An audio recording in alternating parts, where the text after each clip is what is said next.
to the history apartment. Now, it might look like just any other townhome. That's just camouflage. It's been around, well, forever. In one form or another, it's borne witness to history. It has some stories to tell. Doors to the past. The trick is to find the key. Could be anything. Anywhere. Any item with any connection to the past we're looking for. A key that's not always easy to find.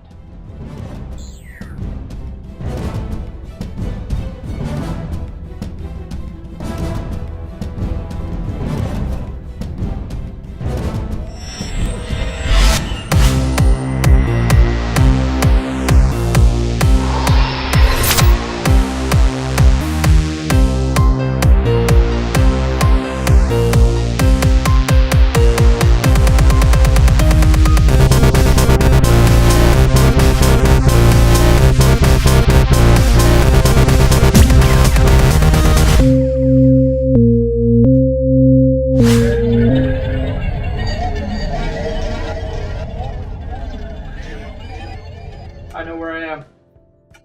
That is the Pass of Thermopylae. So that must be a Spartan. Which means it's time to talk about my favorite Greek culture. But first,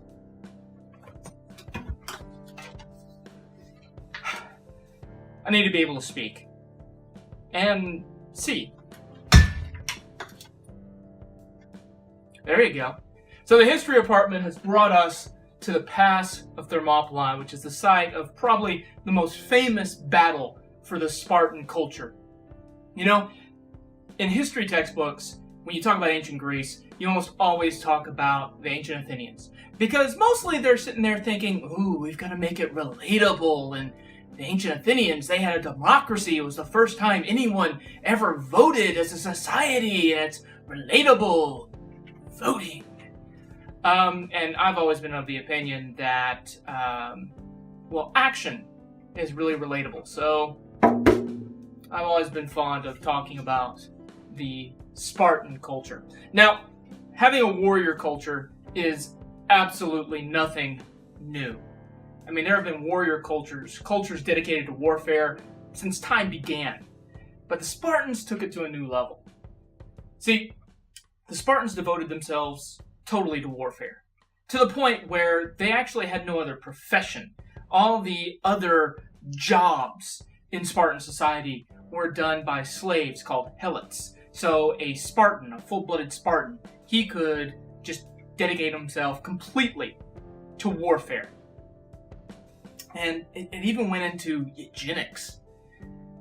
A Spartan child was examined at birth for birth defects or anything that might prevent that child from becoming a full-fledged Spartan warrior. And if that was revealed, whether it be a shriveled leg or just being a smaller child, or maybe it cries too much, or who knows, then the child's mother would throw the baby off the cliff of rejection. Yes, that was its name, which just, well, it sounds like somewhere you take someone to, dump them when you're dating them. But other than that, it sounds just horrible. In fact, they talk about how you could always smell the city of Sparta before you could see it, because one of the first things you ran into was the cliff of rejection and the corpses left behind. So there never really was a whole lot of Spartans to begin with. They were super selective about who got to be a Spartan. And then they would take a Spartan child, and at the age of 7, a Spartan child would be taken away from his mother, and you would go live in a barracks with all the other Spartan children of your age. And that was to make sure that you grew up thinking that all these Spartan brothers were actually your blood brothers. And that way you would not abandon them in a battle, which, again, pretty amazing. They've kind of like set up this entire culture to make sure that a battle turns out the way they want it to. So, to kind of give you an idea of what happens when you become 7-year-old and you go live in this barracks, This is not all fun and games. This is not like Spartan summer camp. You're trained for battle from the age of 7 on. And let me tell you about what the favorite Spartan pastime is for a Spartan in training. It was a whipping game. You would get 2 Spartans, and you would get an older Spartan to get a whip, and he would start whipping them one after the other. And the game ends when you want it to end. When you say stop, the whipping stops. Those 2 children would put their hands against the wall and stare at each other, and basically it's a game of chicken. Who is going to last longer? Who can deal with the pain? There are stories of Spartan children just dying of blood loss rather than say, stop. That's their favorite game. So that's their favorite pastime. So you know right off the bat that these guys are serious. Another training method of the Spartans I've always liked to talk about involved their shields. The Spartan shield made of wood covered in bronze. They would actually shoulder this, they would pick a stout tree, and then they would just hit the tree over and over and over and over and over again, just slamming into it with a shield to toughen their shoulders, their muscles, to get them used to like pushing in combat. Yeah, this shield would be actually the gift you would get upon graduation if you were a Spartan. Your mother would give you your shield, and she would say, Spartan, come back from battle with this or on it, which I always thought was, okay, Mom, well, I love you too. But the shield was so big, they could use it as a stretcher in battle. So if you were wounded or dead, they would bring your body home, basically using the shield as a stretcher. So basically it's your mom going, hi son, happy graduation, make sure you win or you die. Gotta love the Spartans.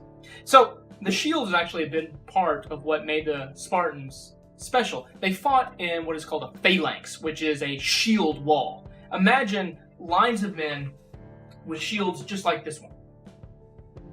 And they overlap. So you're kind of protecting the person on your left, the person on your right's kind of protecting you. The shields overlap like fish scales. And then of course you have your spear over the top of it. So you have a spear over the top of your shield. And this is how you fight. And when you're taught to fight that way, well, it's pretty methodical. Now, one of the neat things about ancient battles is they find out that people actually drift during the battle, and they drift to their right.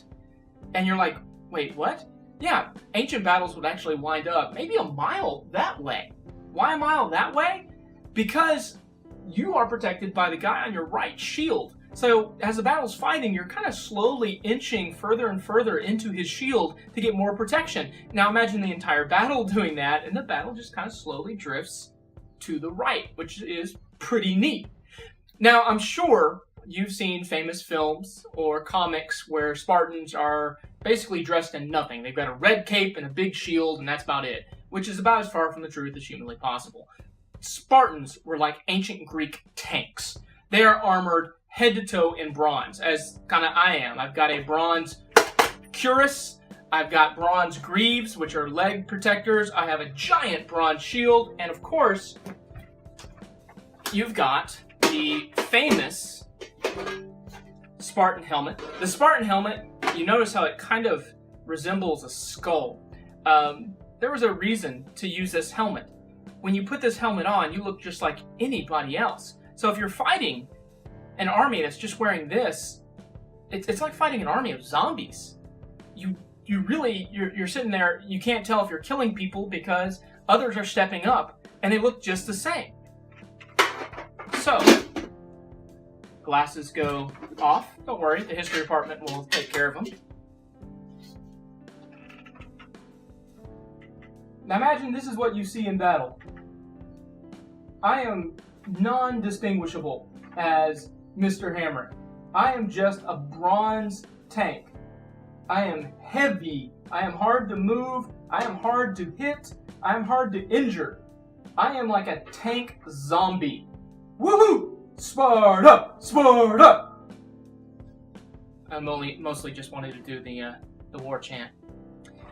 Our last little thing I want to talk about when we talk about the Spartans is there are records of the Persians, the Battle of Thermopylae, seeing the Spartans on the last day, when the Spartans knew that they were going to die, that they were outnumbered 300 men to maybe 500,000. They were divesting themselves of armor in the morning, and they were oiling their bodies and washing their hair. And the Persians didn't know what to think about this. If they had known Spartan culture, they would have been scared. Spartans being a warrior culture, they knew how to prepare for death. And they believed that when you go to meet your death, you have to prepare yourself for the gods, to basically give your body to the gods. So it needs to be prepared. It needs to look good. So if I was facing the Spartans and I saw a Spartan combing his hair, I'd be really scared, because I know that guy was preparing for death. That's today's episode of the History Apartment from ancient Sparta and the past at Thermopylae. It's going to take me forever to get out of this armor, but hopefully the History Apartment can get me back to my own time. Just lickety-split.